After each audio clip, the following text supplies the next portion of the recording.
Boleh ke seorang individu tu dia menentukan masa depan Perikatan Nasional? Atau PN ni dia terikat dengan perlembagaan dia sendiri? Jom faham dalam 1 minit. Ada orang kata seolah-olah masa depan Perikatan Nasional ni terletak pada individu ataupun sesebuah parti. Hakikat dia tak tepat.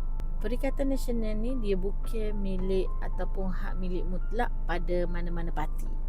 PN ditubuhkan oleh parti-parti pengasas yang bersama-sama membina gabungan tu sejak awal. PAS ni adalah pengasas utama daripada Perikatan Nasional.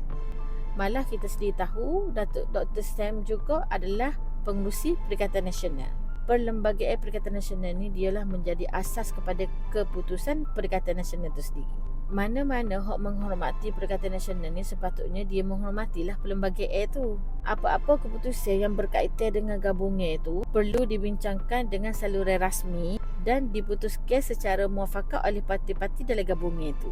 Inilah hak ditegahkan oleh pengerusi Perikatan Nasional tu, Dr. Samsuri tu. PN mesti bergerak asas atas perlembagaan dia. PN mesti dipimpin dengan semangat muafakat. Dan PN pula mesti mempertahankan hak rakyat daripada kepentingan individu. Kerana PN ni bukan milik seorang.